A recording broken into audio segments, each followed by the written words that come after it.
Okay, so this is our IB history essay number 2, outlined by me and Noah. So our essay question was, how significant was the impact of foreign intervention in the outcome of the Spanish Civil War? So for our introduction, we stated that the Spanish Civil War was the outcome of years of political, social, and economic division. Foreign intervention from almost all European states, despite membership in the NIC, deepened political division while allowing both sides to fight longer using foreign aid. The Axis powers' support in troops and war materials to the nationalists weighed the war in their favor, while brief USSR support from 1936 to 1938 weakened the Republican economy and made them dependent on the USSR as an arms supplier. Foreign intervention in the Spanish Civil War was highly significant because while the USSR and international brigades supported the Republicans, the USSR's withdrawal from support, paired with the overwhelming support from Portugal, Italy, and Germany to the nationalists, ultimately determined the outcome of the war. for the long-term impact, polarization, and prolongation, so for the NIC, Non-Intervention Committee, established in 1936, Salvador quoted it on being a sham, which was had some political effect on the Republic, as the Republic took an arms embargo, while the Axis powers continued to freely support nationalists. So that means that they were able to access a steady flow of materials, while the Axis powers kept giving their support to the nationalists, kind of weighed the war in favor of them. And the NIC was also a weapon to prevent French support to the Republicans, because the French didn't want to intervene and had to get into an actual war, so they kind of avoided confrontations with the Germans and Italians. And then the Axis support with Germany and Italy, which turned into a coup, into a European ideological contest, where 150,000 troops from Italy and Germany were given to the rebel Nationalist Party, and over $505 million worth of war materials from Italy. I mean, when you think about it, $505 million today would be in the billions, I feel like. Oh, definitely. Yeah. I mean, what? That's that's crazy. probably around the time where a nickel would get you a chocolate bar. Exactly. So that's crazy. Probably that's probably at least 10 billion today. I thought, and that's just Italy. That's not even counting Germany, which I think was another 100 million. So, yeah, that's crazy. Yeah, so Axis support was there to counter the spread of communism, specifically Stalin and his USSR at the time. And despite the NIC, and despite their membership, Germany and Italy actually kept providing military aid and war materials to Spain to prolongate the Spanish Civil War. And then there was USSR involvement as well, which pushed the Spanish communism from 40K members to 400K members, which is kind of crazy. I mean, that's 10 times the amount of people. I mean, the USSR supported the Republicans, and I think it was basically the only sole member that actually overtly supported the Republicans by sending 2,000 technicians and $100 million worth of war materials, which is crazy. And the USSR violated the NIC immediately, much like other states. And then shortly after, in October 1936, they just left the NIC rather than being a member of it.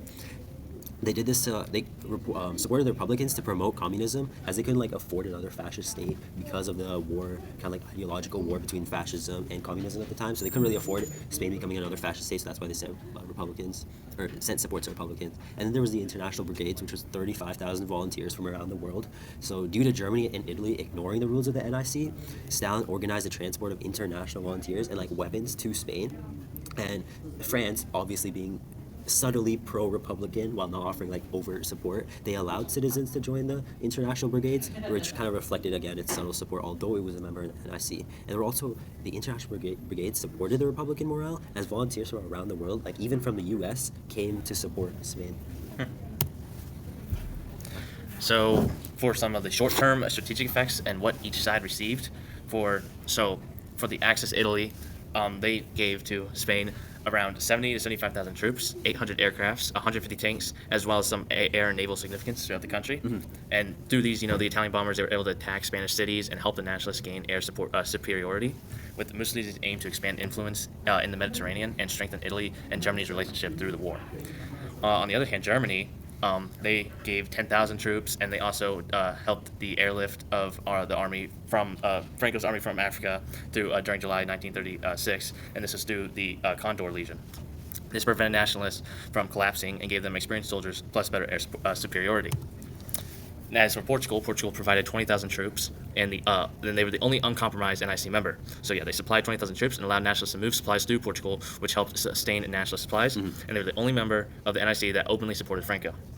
Now, on the other side, you have the USSR, which provided 1,000 aircraft, 750 tanks, advisors, and this was all paid from the Spanish gold reserves. This created political tensions between Republicans and the Soviet Union.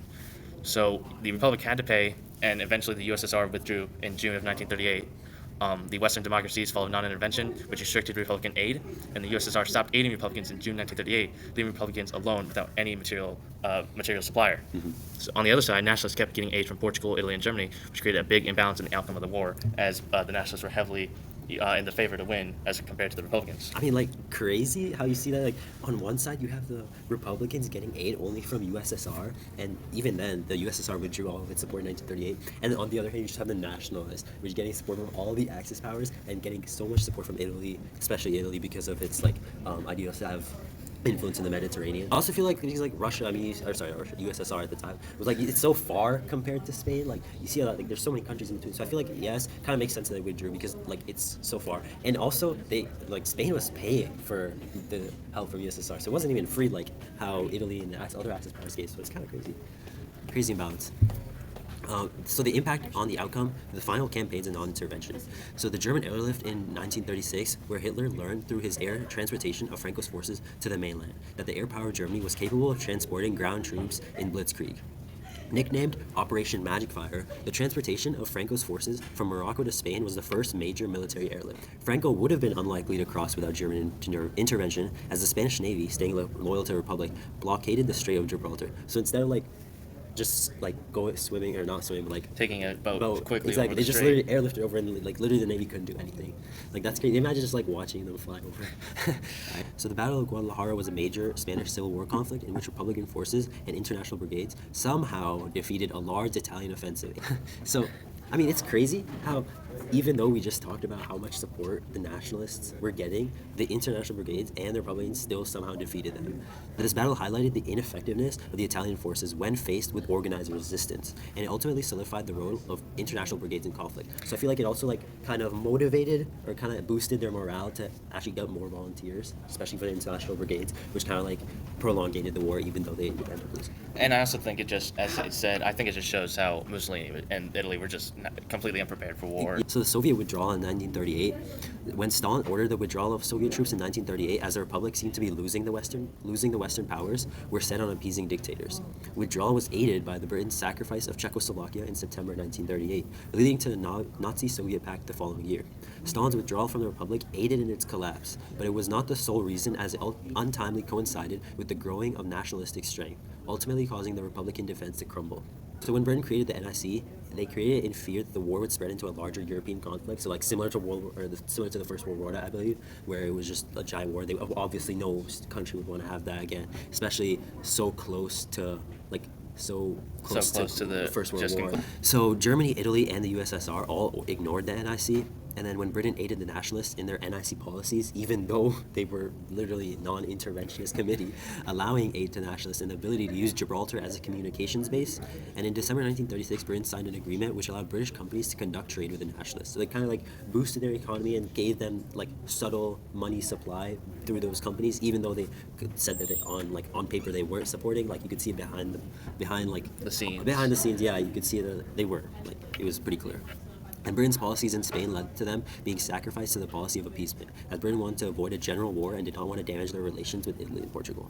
So historian Hugh Thomas, on the top right picture over there, he believes that the conflict transformed into an international crisis whose solution was decided by external circumstances. Revisionist historians are typically split on the effect of external forces, with some emphasizing that the internal factors of Republican disunity and Franco's leadership. The war was decided by external factors, since the withdrawal of Soviet forces led to the fall of the Republic, with the nationalists only winning due to German intervention. So coming back to our point, the Republicans only had USSR support for a solid 2 years, compared to the nationalists obviously having all of their support. So the foreign intervention really did play a huge part.